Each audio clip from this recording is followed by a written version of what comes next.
थोड़े बहुत सहयोग की अपेक्षा है। चलिए शुभारंभ करते हैं। देखिए, ट्रंप, जो मैंने आपको कहा था, ट्रंप की नेवी आजकल क्या कर रही है? ट्रंप की नेवी दुनिया से छुप छुपा के एक काम कर रही है, वो है कि जहां ईरान का टैंकर मिला, खाली मिला, भरा हुआ मिला, नया मिला, पुराना मिला, जब्त कर लो, जब्त कर लो, जब्त कर लो। जब ये जब्त करने का काम हो रहा है, और अब मुझे लगता है बहुत जल्दी ये डिस्ट्रॉय भी करेगा, बट ट्रंप ने भी डिस्ट्रॉय का ऑर्डर नहीं दिया है। अमेरिका की तैयारी हो रही है। प्रपोजल आप जानते हैं कि सारे फेल हो चुके। कोई पाकिस्तानी प्रपोजल कल तेल लेने गया, किसी में बात में औकात नहीं। आप ये भी जानते हैं कि अमेरिकन नेवी एक मिशन पे लगी हुई है, इनके टैंकर ढूंढना और उनको पकड़ पकड़ के ले जाना, और इसमें इनके भरे हुए टैंकर भी होती है। अभी फोकस है शैडो फ्लीट पे। शैडो फ्लीट है वो 2 नंबर की फ्लीट जो ईरान यूज करता है अपना ये माल मसाला इधर उधर करने पे। उसी फ्लीट पे इनका फोकस टोटल है, और ईरान कहीं ना कहीं तंग हो रहा है। ईरान की कहीं ना कहीं हवा टाइट हो रही, क्योंकि अगर ईरान तंग नहीं हो रहा था, ईरान की हवा टाइट नहीं हो रही थी, वो ये नहीं कहते। उन्होंने कहा भाई ये हाई सी पायरेसी है, ये हाई सी पायरेसी है। इनके हाई सी पे जो जो लुटेरे आते हैं, पायरेसी। बाय द वे, अभी अभी यमन के आसपास एक टैंकर और गायब हुआ है। एक टैंकर पे और सोमाली पायरेट्स ने या किसी ने कब्जा किया है, और अब कंसर्न नेवी जा रही है उसको छुड़ाने के लिए। It is slightly diverting from the topic. ये भी हुआ है। तो विषय में आते हैं टॉपिक पे यहाँ पे। अब ये जो रिमार्क उन्होंने कहा जी ये हाई सी पायरेसी है वगैरह, इनका जो वाइस प्रेसिडेंट है उसने कहा, इनके जो विदेश मंत्रालय का स्पोक्सपर्सन इसने कहा। और ट्रंप है, ये ट्रंप अपने मागा सपोर्टर बेस को एड्रेस कर रहा था और बोला ना, we are the pirates of the high sea. किसने सोचा था कि हम तेल के कंटेनरों को देंगे, फिर हमको कह रहा 5 किलोमीटर बाद बोलते भाई रुक जा, नहीं रुकता तो इंजन रूम पे गोला चलाते थे, इंजन रूम बंद हो जाता। फिर हमारे कमांडो जाते हैं, शिप पे कब्जा करते हैं और शिप पे ले लेते हैं। कहते we are the pirates, we are the pirates of the Caribbean, we are like the pirates, now we are the pirates. और ये बड़ा प्रॉफिटेबल बिजनेस है भाई। ट्रंप एडमिट करता है पायरेट्स वाला काम करते हैं, बड़ा प्रॉफिटेबल बिजनेस है, पैसे वैसे अच्छे मिल जाते फोकट में। भाई अगर सुपर टैंकर हाथ लग गया, 2 मिलियन बैरल है, तो आप सोचिए 128 का $120 का एक बैरल जा रहा है, 128 into 2 मिलियन, ये तो जैकपॉट लग जाता है। और टैंकर अपना, और तो मतलब मोटा मोटा 300-400 मिलियन डॉलर की लूट है ये। कह रहा कि हम तो बड़े खुश हैं, हम तो लूट कर रहे हैं, और हम तो पायरेट्स हैं, और हमारी नेवी में ताकत है, हम किसी का भी टैंकर रोक सकते हैं, किसी के भी टैंकर पे कब्जा कर सकते हैं। अगर तुम्हारी औकात है मुजाहिदो, मर्द मुजाहिदो, तो बचाओ अपने टैंकरों को। ये तुम्हारे IRGC वाले जो चूड़ी पहन के घूमते हैं और मुजरा करते हैं दिन भर, इनको बोलो बचाओ अपने अमेरिकन टैंकरों को। अमेरिकन टैंकरों से तुम ये जो कर रहे, हाँ ये चोर है, लुटेरे, समुद्री डाकू है, तो तुम कौन से दूध के तुल्य हो? तुम जैसा तो कमीना कोई है ही नहीं। तो तुम्हारी औकात है तो बचाओ ना अपने टैंकरों को, क्यों नहीं बचाते भाई? ये पहला ट्रंप ने बोल दिया भाई कि हम ये करेंगे, करते रहेंगे, और जहां जहां ईरान का टैंकर मिलेगा उसको हम अपने दबे में लेंगे। हाँ, प्रायोरिटी क्या है? प्रायोरिटी भरा हुआ टैंकर है भाई। भरे हुए टैंकर में तो तेल भी है ना। It's very profitable business. Trump admit कर रहा है कि हम ईरान के टैंकर ले रहे हैं, हम ईरान की शैडो फ्लीट की कमर तोड़ रहे हैं, और जहां ईरान का टैंकर मिलेगा हम उस पर कब्जा करेंगे। ये ट्रंप का कहना है।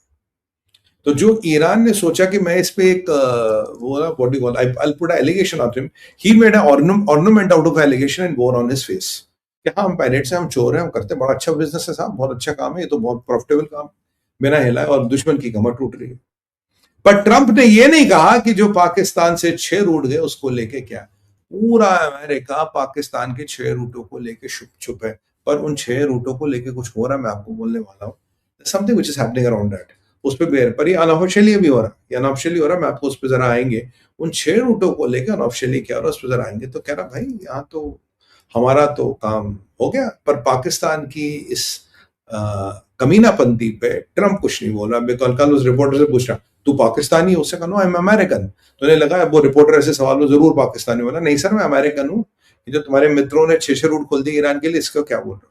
ट्रंप का दूसरा स्टेटमेंट आया, कहता देखो भाई ब्लॉकेड चालू रहेगा, और जब तक जरूरत है, जहां तक जरूरत है, ब्लॉकेड जारी रहेगा। पीट हेग्सेथ ने एक और इंपॉर्टेंट बात कही है। पीट हेग्सेथ कह रहे ब्लॉकेड तो वॉर का पार्ट ही नहीं है। Blockade is not part of war. War तो जब गोलियां बंदूकें चलती तो ब्लॉकेड है, हमने बस किसी की हवा पानी टाइट कर रखी, हुक्का बंद कर रखा। It is not part of war भाई। Blockade is and was never part of war, तो ये वॉर में गिना ही नहीं जाएगा। तो इसीलिए ब्लॉकेड की कोई समय सीमा नहीं, ब्लॉकेड जारी रहेगा। फिर पूछेगा भाई जो मिलिट्री ऑपरेशन करते हो, कहता है ये ब्लॉकेड एनहांसमेंट ऑपरेशन है, ये ब्लॉकेड का ही पार्ट है, जो हम टैंकरों पे कब्जा करके उनका तेल चुराते हैं। ये उसका ही पार्ट है, ये हम कोई नया काम नहीं कर रहे। अब ईरानियों ने क्या कहा, ईरान के लस गया, ईरान को लगा कि मैं इन पे जरा इनको पब्लिकली ह्यूमिलेट करूंगा। अरे अमेरिकनों को शर्म आ रही है क्या, समझो समझो ईरानियों। अब यहाँ ईरान ने कहा, बोला, अब ईरान को लगा यार अमेरिका ने हथियार तो इकट्ठे कर लिए, इसराइल का असला कितना है इनको भी पता है, कतर में कितना असला है इनको भी पता है, और यहाँ तो ये बड़े बड़े डिफेंस डील साइन हो रही है, तो इनको भी पता है यार बड़ी बड़ी डिफेंस डील साइन हो रही है, मालिक यहाँ तो कुछ मामला टाइट चल रहा है। तो इन्होंने कहा कोई बात नहीं, हम भी आपको बताते हैं। ईरान ने कहा देखो जी, यहाँ हम तो आज ईरान को लगा अमेरिका अब कोई प्रपोजल कंसिडर ही नहीं कर रहा, जो ट्रंप का प्रपोजल कल गया था डस्टबिन में गया। अब ये ईरान क्या करे, अब ईरान को पता युद्ध, मुझे पता युद्ध होगा, आपको पता युद्ध होगा। अब ईरान ने स्टांस बदल लिया, ईरान कहता है कि हम प्रपोजल में विश्वास ही नहीं करते, हम ये प्रपोजल तो हम खेल रहे थे अमेरिका के साथ, we were befooling Americans, they use the word in फारसी जिसका मतलब होता है हम अमेरिकनों का बेवकूफ बना रहे थे, we were befooling Americans। हमारा कभी भी जो इरादा था वो सीज फायर का था ही नहीं। ये प्रपोजल तो गेम है जो हम खेल रहे थे, because we were rebuilding our arsenal, हम अपना आर्सनल बना रहे थे, हम अपनी युद्ध की तैयारी कर रहे थे। ईरान किसी भी प्रपोजल में इंटरेस्टेड नहीं है, ईरान एक निर्णायक युद्ध की तैयारी कर रहा है, एक अंतिम युद्ध की तैयारी कर रहा है जिसमें ईरान संलग्न है और ईरान के जो फोर्सेस है उसकी तैयारी करे। अगर अमेरिका आपको लग रहा है कि हम कोई प्रपोजल करें, इट्स अ ब्लफ। तो we have befooled Americans, word use किया है, वी हैव बिफूल्ड अमेरिकन्स। और इस बिफूलिंग में कौन साथ था, इस बिफूलिंग में पाकिस्तान साथ था। यहाँ अमेरिका के आप जानते हो कि जर्मनी से बहुत हालात खराब हो रहे हैं और पूरे यूरोप से बहुत हालात खराब हो रहे हैं। आज यूरोप की तूती बंद थी, बिल्कुल तूती बंद थी, चुपचाप, जर्मनी का कोई प्रतिक्रिया नहीं। और हाँ, जर्मन के एक डिफेंस मिनिस्टर ने बोला अगर आपको सेना आपने निकाली, आप निकालिए सब, हमें कोई टेंशन नहीं, हम तो बिल्कुल सेट रहते हैं, मस्त रहते हैं। दैट्स अ डिफरेंट इशू, आप कितना मस्त रहते हैं वो खैर अलग विषय है। तो यहां से आगे चलते हैं, मुश्तबा को लेकर जो अपडेट आ जाया है, ऐसा माना जाता है कि मुश्तबा थोड़ा रिकवर कर गया है, ऐसा ईरानी क्लेम करते हैं। और मुश्तबा की जो पहले हालत थी उससे थोड़ी हालत बेटर हो गई। और मुश्तबा ने अब ये कम्युनिकेट करने को बोला है कि भाई तुम ये बोलो कि हम तो ब्लफ कर रहे हैं, क्योंकि मुश्तबा का औरा खत्म हो रहा है। अगर प्रपोजल यानी कि हम आपसे सुलह करना चाहते, हम जहाद नहीं करना चाहते। अगर जहाद नहीं करना चाहते तो जहादी किस काम का भाई? अगर घोड़ा घास से दोस्ती करेगा तो खाएगा क्या? अब लेजिटिमेसी जो है, जो आपकी सत्ता पे पकड़ है, वो जहाद को लेके। तो अब मुश्तबा को वाहिदी ये समझ रहा, साहब आप तो प्रपोजल की बात कर रहे हो, तो मतलब फिर तो जहाद कहाँ कर रहे हो? आपके अब्बा हजूर तो क्या कहते, मुजाहिद और जहाद, आप तो मुजाहिद और आपका काम है जहाद करना, आप तो जहाद कर ही नहीं रहे। तो अब ये माना जाता, जो मुश्तबा थोड़ा रिकवर हुआ, उसने बोला कि यू से कि हमने ये सारा अमेरिकनों तुम्हें बेवकूफ बनाया, हम सोच रहे थे अमेरिका ने इन्हें बेवकूफ बनाया, कह रहे हमने अमेरिका को बेवकूफ बनाया। ऐसी बात नहीं, दोनों एक दूसरे का पप्पू बना रहे थे, दैट्स अ डिफरेंट इशू।